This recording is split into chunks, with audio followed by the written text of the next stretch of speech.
오늘 저는 호세아서 5장 1절에서 7절까지의 말씀으로 제목을 가치관 전쟁이라는 제목으로 여러분과 함께 말씀을 나누겠습니다. 저는 얼마 전 아름다운 뉴스를 하나 보았는데요. 2017년 미국 텍사스주에 있는 댈러스라는 지역에서 열린 한 마라톤 대회에서 있었던 일입니다. 챈들러 셀프라는 선수가 그 긴 거리, 42.195km죠. 그 긴 거리를 거의 다 달리고 이제 결승점까지 200m가 채 남지 않았습니다.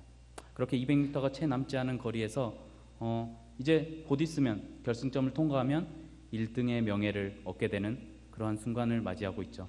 그런데 챈들러 셀프라는 그 선수에게 문제가 하나 발생합니다. 그 문제가 무엇이냐면 그녀의 다리가 갑자기 쥐가 난 것이죠. 자기 마음대로 조종할 수 없게 된 것입니다. 그 자리에서 주저앉아 버렸고, 그리고 나서 그 챈들러 셀프라는 선수는 200m를 남기고 그 자리에 주저앉았습니다.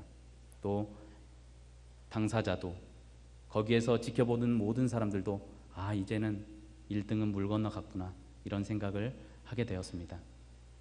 설상가상으로 그 뒤로 2등으로 쫓아오던 선수가 눈에 들어오기 시작했습니다.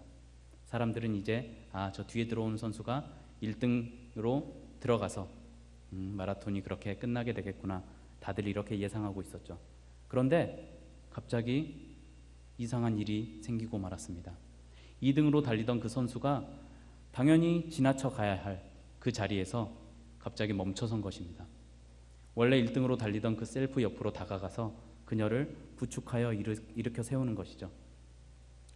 2등으로 달리던 그 선수는 아리아나 루터먼이라는 선수입니다. 17살의 어린 선수가 1등으로 들어갈 수 있는 그 기회를 놔두고 원래 달리고 있던 그 선수에게 다가가 부축을 해주는 참 기이한 일이 있었던 것이죠. 그리고 그 2등으로 달리던 루터먼 선수는 셀프 선수의 귀에 대고 이렇게 얘기했다고 합니다. 당신은 자격이 있습니다. 당신은 1등할 자격이 있습니다. 그렇게 귀에 대고 속삭였다는 것입니다. 루터먼 선수는 당연히 1등으로 들어가게 되어서 모든 영광을 홀로 받을 수 있는 그러한 기회가 있었습니다. 그러나 루터먼은 1등만 기억되는 그런 가치관을 따르지 않고 정말로 중요한 것이 무엇인지, 어려움에 처한 이웃을 내가 도와줌으로써 그 사람이 나에게 도움을 받았다는 것, 그 가치관을 더욱더 우선시하였던 것입니다. 두 가지의 가치관을 두고 싸우다가 루터먼이라는 선수는 두 번째의 가치관, 남을 도와주는 가치관, 그것을 선택한 것이죠. 가치관 전쟁에서 두 번째 가치관이 승리했습니다. 이 마라톤 대회에서는 그렇게 되었던 것이죠. 우리는 1등만 기억하는 이 시대의 세계관 속에서, 가치관 속에서 살아가고 있습니다. 그런데 이 어린 선수 루터만은 1등만이 최고다라는 가치관을 따르지 않았고 남을 돕는 가치관을 따랐습니다. 그리고 그녀는 우리에게 1등이 아니어도 된다, 1등이 아니어도 된다, 이러한 중요한 메시지, 꽤나 묵직한 메시지를 우리에게 던져주었습니다. 지금 한국은 극도의 경쟁 시대를 살아가고 있습니다. 나라가 점점 발전하면 할수록 경쟁은 더욱더 극심해지고, 그리고 그 경쟁을 통해서 승리하는 자들과 패배하는 자들이 극명하게 갈리게 되는 시대를 살아가고 있죠. 승리하는 자들은 이쪽을 바라보고 패배한 자들은 고개를 숙이고 다른 쪽을 바라봅니다. 각종 갑질들이 난무하고 또 그 갑질들에 반하여서 미투 운동이라는 운동들이 여기저기서 일어나고 있습니다. 화합하지 못하고 갈등이 점점 고조되는 그러한 현실을 우리가 살아가고 있고 또 우리가 바라보고 있는 것이죠. 그러면 우리 교회는 이러한 극도의 경쟁 사회에서 어떤 목소리를 내야 할까요? 루터먼이라는 선수처럼 우리도 어느 순간에는 어떤 가치를 따라야 되는지를 선택해야 될 때가 올 것입니다. 그때 우리 교회는 무엇을 선택해야 될까요? 오늘 저는 우리가 읽은 그 말씀을 가지고 우리가 선택해야 될 가치관이 무엇인지 한번 살펴보도록 하겠습니다. 호세아 선지자의 사명은 참으로 가혹해 보입니다. 하나님께서는 그의 음란한 여인과의 결혼을 통해서 이스라엘에게 죄를 깨달으라고 소리치고 있고, 또 이스라엘에게 전하고자 하는 하나님의 말씀들은 하나같이 다 저주와 멸망의 말들 뿐이니 말입니다. 오늘 우리가 읽은 본문의 말씀에서도 호세아 선지자는 하나님의 저주와 멸망의 말들을 쏟아냅니다. 시작부터 제사장과 왕족들의 귀에 일갈을 날립니다. 제사장들에게 들으라 하고 왕족들에게 귀를 기울이라고 합니다. 그러면서 호세아 선지자는 이렇게 말합니다. 너희에게 심판이 있다. 왜냐하면 너희가 미스바에서 올무가 되고 다볼 위에 친 그물이 되었기 때문이다. 1절에서 이렇게 말하고 있죠. 그들이 심판을 받는 이유는 그들이 미스바와 다볼에서 올무와 또 그물이 되었기 때문입니다. 사사기 10장 17절에 보면 미스바는 암몬 자손과 전쟁하기 위해 이스라엘이 모였던 장소입니다. 또 이곳에서 입다라는 사사가 길르앗의 머리가 되어서 싸움이 시작된 것이죠. 또 사사기 4장을 보면 바락 장군이 시스라와 싸우기 위해서 스불론 지파와 납달리 지파의 군대를 모았던 곳이 다볼입니다. 미스바와 다볼에 대해서는 우리가 이렇게 살펴볼 수가 있죠. 이처럼 미스바와 다볼은 사사시대에 전쟁을 치르러 나가는 이스라엘 백성들이 모였던 그런 역사적으로 아주 중요한 장소였습니다. 하지만 그곳은 지금 어떻습니까? 올무와 그물로 뒤덮여져 있습니다. 올무와 그물이 상징하고 있는 것은 우상 숭배를 하고 있는 제사장과 왕들입니다. 그리고 또 그들이 이스라엘 백성들을 낚아채려고 하고 있는 모습을 표현한 것이죠. 지도자들은 올무처럼 또 하늘에 쳐진 그물처럼 이스라엘 백성들을 낚아채고 있습니다. 아이러니하게도 우상 숭배자들과 싸우기 위해서 모였던 그 장소들은 지금 우상 숭배자들이 판을 치는 그러한 장소로 바뀌게 된 것입니다. 그래서 호세아 선지자는 이스라엘 족속들에게는 깨달으라고 얘기합니다. 너희의 지도자들이 올무와 그물이 되어서 너희를 우상 숭배자로 지금 낚아채려고 하고 있다. 너희가 지금 깨달아야 한다. 1절에서 지금 호세아가 이렇게 말씀하고 있습니다. 올무와 그물이 새를 많이 잡기 위해서는 어때야 될까요? 잘 위장되어 있어야 됩니다. 눈에 띄면 잘 걸리지 않는 것이죠. 올무와 그물이 새를 많이 잡기 위해서는 위장이 잘 돼 있어야 됩니다. 당시 제사장들과 왕들의 우상 숭배를 하나님을 섬긴다는 그 말로 교묘하게 위장된 올무와 그물과 같았습니다. 그들이 말로는 하나님을 섬긴다 하고 뒤로는 바알과 아세라 등등의 각종 우상과 미신들을 섬기고 있었던 것이죠. 제사장과 왕족들이 쳐놓은 우상 숭배의 그물은 그런 이스라엘 백성들, 하나님을 아는 지식이 미천하였던 이스라엘 백성들을 우상 숭배자로 낚아채고 있는 것입니다. 2절에서 그런 지도자들을 패역자라고 표현합니다. 패역자. 그리고 이스라엘 백성들을 우상 숭배의 길로 빠지게 하는 그 죄들, 제사장들과 왕족들이 범하고 있는 그 죄들을 살육죄에 깊이 빠졌다고 표현합니다. 우상 숭배에 빠지는 것은 하나님이 보시기에는 그들이 살아있지만 죽은 자입니다. 살인을 당한 것과 마찬가지라는 뜻입니다. 그들의 우상 숭배는 그들의 음란한 마음을 자극했고 또 그리고 그 음란한 마음을 충족시키기 위해 음란한 행위들로 가득 차게 했습니다. 그러므로 3절에서 말하는 것처럼 이스라엘이 더러워졌죠.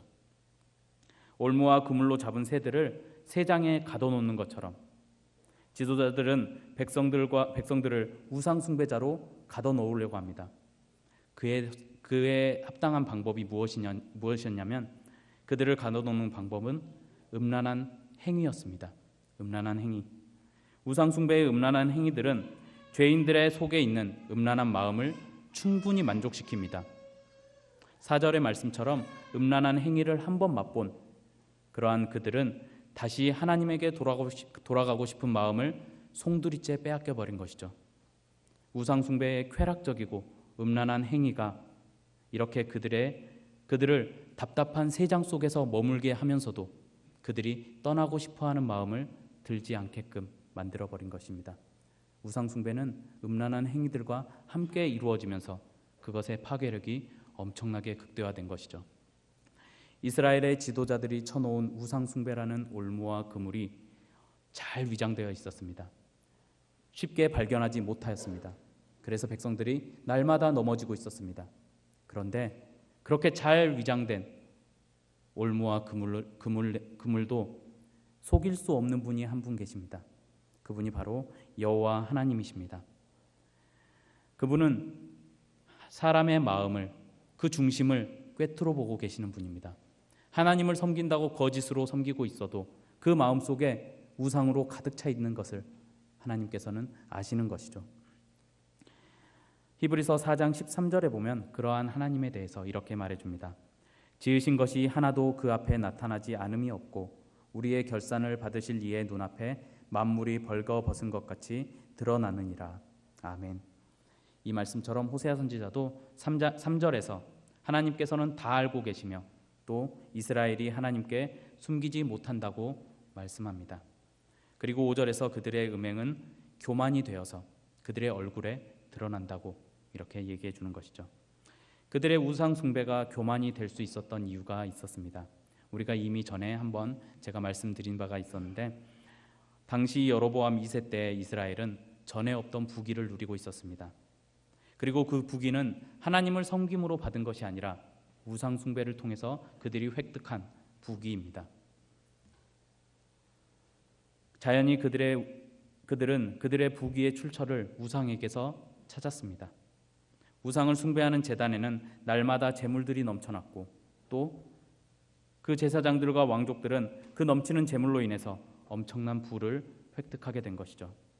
그들의 얼굴에는 겸손이라고는 이제 찾아볼 수 없게 된 것입니다. 그들의 부귀가, 그들의 우상 숭배가 그들을 교만한 자로 하나님 앞에서 높아지려고 하는 그러한 죄를 짓고 있는 것입니다. 얼굴에 드러난 교만은 그것 자체가 물질을 숭배하고 또 그것 자체가 하나님을 나의 하나님으로 섬기지 않겠다는 그러한 그들의 고백입니다.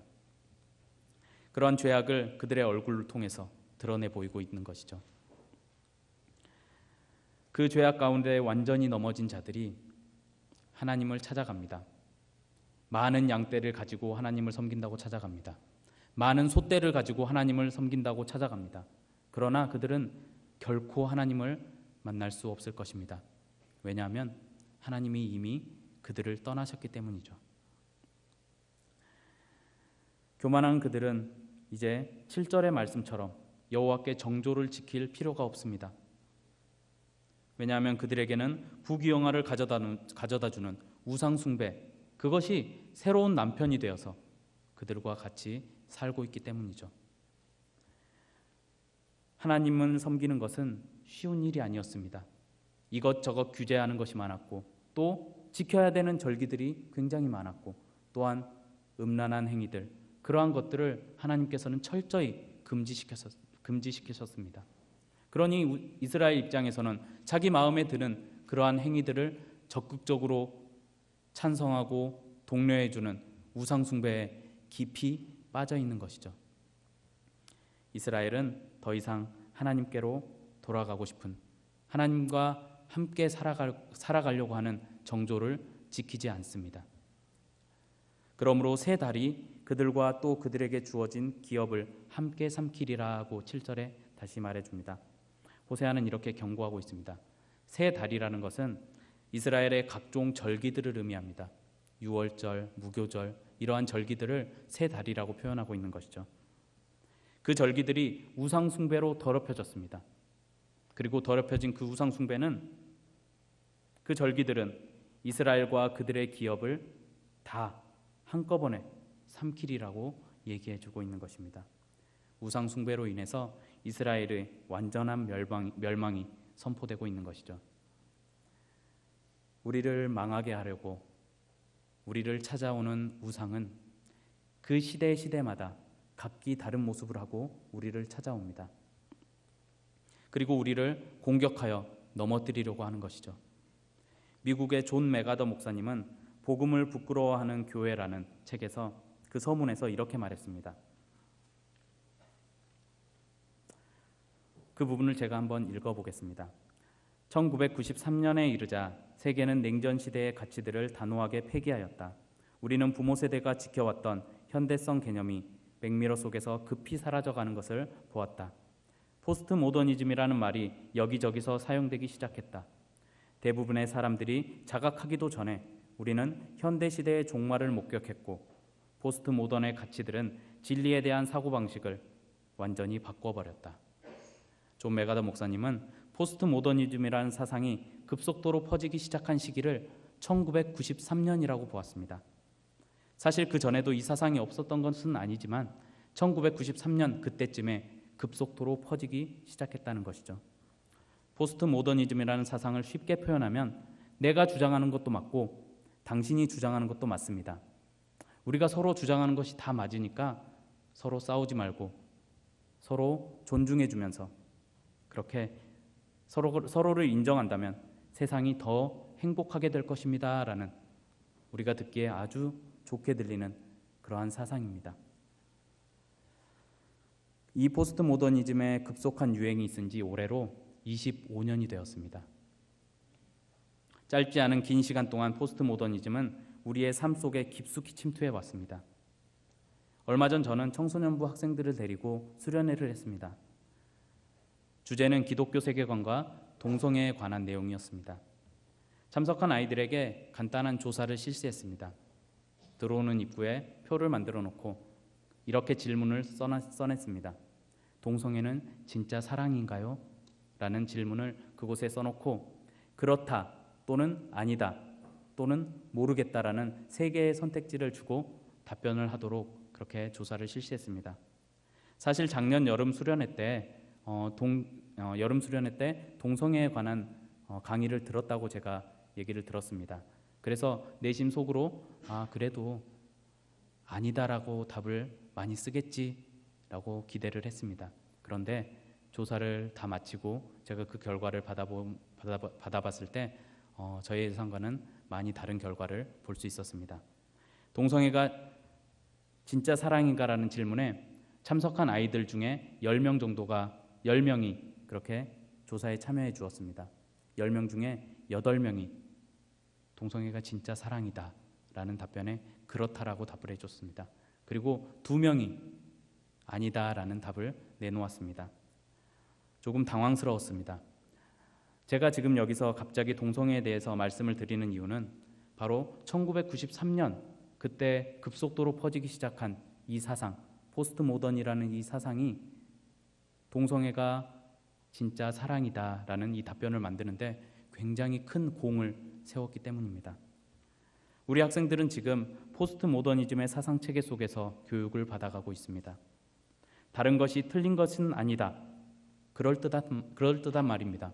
사실 이 말은 잘 적용을 한다면 기독교 안에서 차별 없이 사랑하는 그리스도의 사랑을 실천하는데 부족함이 없는 말같이 들립니다. 그런데 이 말이 동성애와 같이 성경에서 극명하게 죄라고 분명하게 선포하는 그 죄들까지도 나와는 다른 것이지 틀린 것은 아니다. 그러니 그들도 인정해주고 그들 나름의 삶을 살아가도록 해야 된다. 성경의 가르침과는 완전히 다른 말들에도 우리가 동의를 하게끔 만들어버린 것이죠. 복음의 진리에 대해서도 포스트 모더니즘 사상은 각기 다 다른 구원의 진리가 존재한다고 얘기합니다. 불교를 통해서도 구원을 받을 수 있고 또 인도에 있는 그 힌두교를 통해서도 구원을 받을 수 있고 각종 미신들, 수많은 신이 있는데 그들을 통해서도 구원을 받을 수 있다라고 얘기하는 것이 포스트 모더니즘의 정신입니다. 그런데 우리는 어떻습니까? 많은 종교들이 화합이라는 이름으로 그것들을 잘 수용하는 것을 볼 수 있습니다. 그러나 기독교는 그것을 수용할 수 없습니다. 왜냐하면 예수 그리스도만이, 하나님만이 우리의 유일하신 하나님이시고 예수 그리스도를 믿어야만 구원에 이를 수 있다는 진리가 우리가 가진 기독교의 핵심이기 때문이죠. 포스트 모더니즘 사상은 기독교 신앙의 물타기를 시도합니다. 신앙을 흐리게 만든다는 것이죠. 그리스도의 피가 아니라도 하나님께서는 다양한 방법으로 우리를 구원하실 것이다. 성경의 가르침과는 전혀 다른 말을 공공연하게 교회 안에서 행해지는 것을 우리가 볼 수 있습니다. 포스트 모더니즘은 교묘하게 위장된 올무와 같이 또 그물과 같이 우리를 사로잡으려고 합니다. 또한 우리 시대를 사로잡는 하나의 가치관이 또 있습니다. 물질 만능주의라는 우상입니다. 이 우상은 이미 우리 안으로 깊숙이 들어와 자리하고 있습니다. 돈이 많으면 성공한 것이고 열심히 살아간 것으로 평가받습니다. 돈이 없으면 그 사람은 실패한 것이고 그 사람의 인생을 나태했다고 평가해버립니다. 이 우상은 교회 안으로 들어와서 공격을 시도하였고 여러모로 그 공격이 성공하는 것을 우리가 봐오고 있습니다. 몇몇 교회에서는 숫자를 불리기 위해서 온갖 수단과 방법을 동원합니다. 사실 교회가 숫자가 늘어나는 것 얼마나 은혜롭습니까? 그런데 문제는 숫자가 늘어나는 그것에 있는 것이 아니라 그것을 늘리는 방법과 그것을 늘리는 수단들이 전혀 기독교적이지 않다는 것입니다. 또한 그렇게 모은 사람들을 모아놓고 십자가의 삶에 대해서 복음의 진리에 대해서 가르치기보다 다른 말을 합니다. 바로 성공한 자가 예수의 복을 받은 것이다. 어떤가요? 우리 가운데서도 그런 말들이 있는지 우리가 잘 살펴야 될 것입니다. 저 교회는 사람이 많으니까 와, 너무나 좋은 교회, 1등 교회다. 저 교회는 사람 몇 명 없네. 왜 이렇게 사람이 없어? 저 교회는 분명 꼴등 교회일 거야.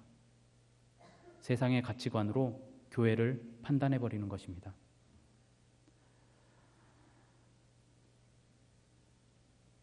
이렇게 교회 안에서 눈에 보이는 성과나 성공이 세상의 가치관에 의해 판단되어지는 우리의 현실이 여러 군데에서, 여러 교회에서 보여지고 있는 것을 우리가 보면 마음이 참 아프고 또 안타까움을 느낍니다. 예수를 믿는 것이 우리 인생의 가장 큰 복이며 가치입니다 라는 말이 성공한 자가 바로 예수의 복을 받은 것이다 라는 말로 교묘하게 위장되고 둔갑되어서 교회 안에서 선포되어지고 있진 않은지 우리가 잘 살펴야 됩니다. 너무 교묘해서 그것을 주의 깊게 살피지 않으면 우리가 발견하지 못할 수가 있습니다. 쉽게 알아차리지 못하는 것이죠. 그것은 마치 위장을 너무 잘해놓은 올무와 그물과 같이 우리를 성공만이 최고의 가치다, 숫자만이 교회가 추구해야 할 가치다, 그런 우상에 빠지게 하는 것이죠. 우리는 이러한 시대를 살아가는 그리스도인입니다. 그러면 우리는 어떻게 그 교묘하게 위장된 올무와 그물을 피할 수 있을까요?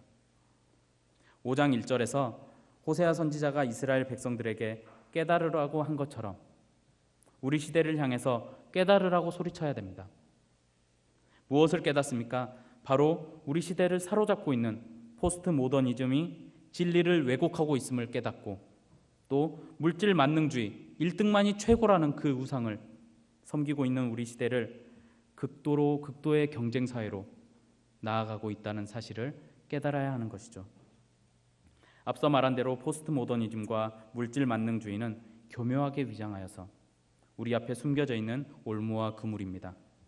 쉽게 분별하지 못하는 그것을 교회는 먼저 하나님의 말씀을 통해서 분별해야 합니다.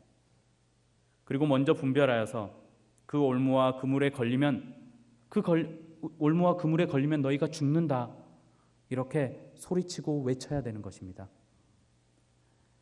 베드로전서 5장 8절에 이렇게 기록되어 있습니다. 근신하라 깨어라 너희 대적 마귀가 우는 사자같이 두루 삼킬 자를 찾나니. 우리의 대적 마귀가 우는 사자와 같이 두루 다니면서 먹잇감을 찾습니다. 우는 사자에게 발견되는 즉시 그 순식간에 목숨을 잃을 수 있는 그 절체절명의 순간, 그 위급한 순간에 베드로 사도는 근신하고 깨어라고 이렇게 권면하고 있습니다. 근신하고 깨어라는 말을 5장 9절의 말씀에서 잘 풀어서 설명해 줍니다.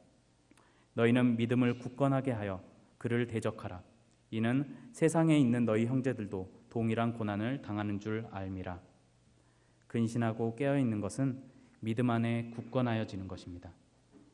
우리에게 주신 참된 믿음, 즉 예수 그리스도만이 우리의 구원자이며 그 이외에 구원에 이를 만한 다른 이름은 주신 것이 없다라는 이 확신 속에서 굳건하게 서 있어야 되는 것이죠.